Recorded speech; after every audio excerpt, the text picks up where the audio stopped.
magluto tayo ngayon ng ano guys, this is pork steak for the dinner. This is marinated pork with soy sauce, salt, and also we have a black pepper, wrapped black pepper, onion, and garlic. So I'm cooking this one for dinner. This is called pork steak.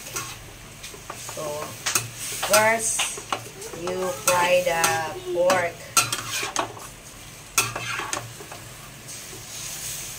until the pork is like this. You put the water. Okay. Wait for a while. I will mixing this one until the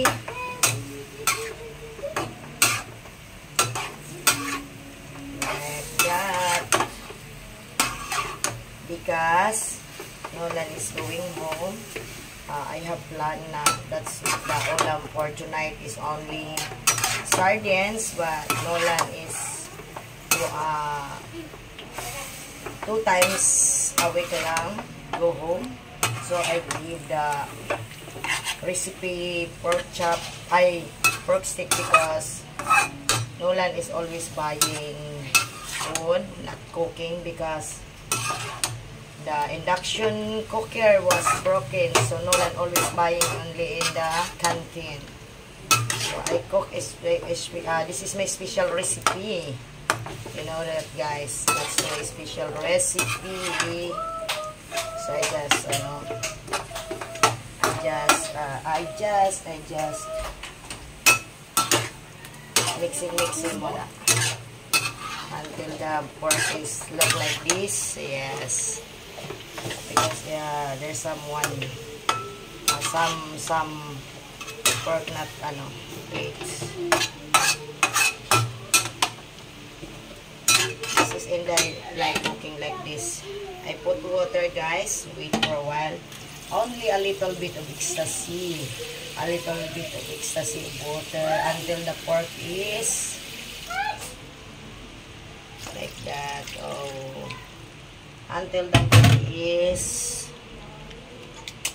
what do you call that one? Soup. Cook until the pork is cooked. Okay.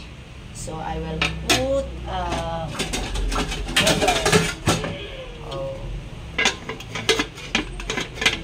Putulin mo muna. The next one, I cook simpleng gulay lang po. I cook simpleng gulay. Let's call top bit. A little bit. A little bit of top bit like that. Oh. Kunti lang po ang ating igugulay na pakbit, guys. It's good for, kasi dito sa bahay hindi masyadong mahilig sa gulay. So, kunting lang pang partner sa So, I put a little bit of a little bit of salt. Hiniram ko muna kasi nagbili ako ng ulam. Mamaya na magwi-withdraw tayo. Okay. Don't ano ba yan?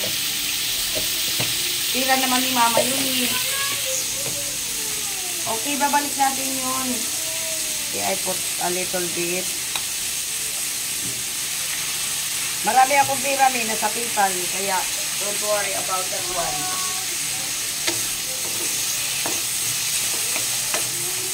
Kunting gisa-gisa lang po.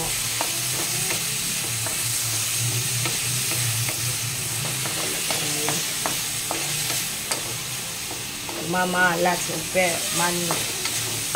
Okay. Then put a little bit of guys. A little bit of water.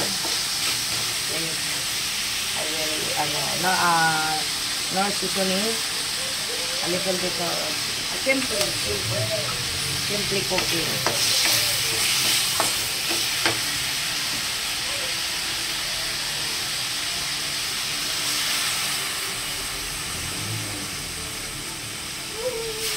Like that. Madali lang naman yan maluto yung gulay. Ganyan lang po ang ating gulay. I don't like if I cook gulay di have a meat because I have meat na eh. Okay. So, takpan natin siya. Okay na yan. Stop mo na.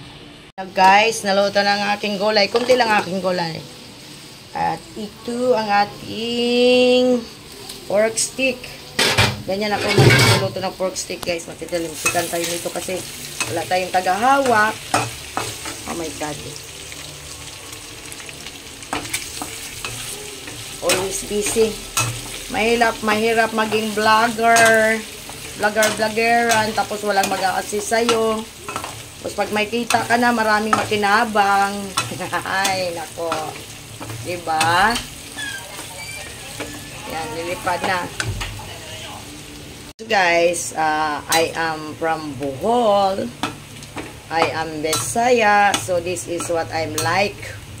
This is my own version pork steak because all of my kids don't like they have a sauce like it's ovally like that.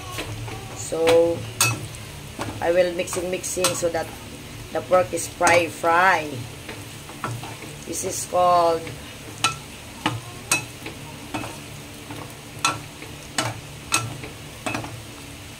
pork stick. Yan, ganyan po ako magluto ng pork stick, guys. Pinapamantika kasi di po kami mahilig sa may sauce. Ang kailangan namin nagmamantika. That's why ganyan po kami maglaro. O, takpan mo na.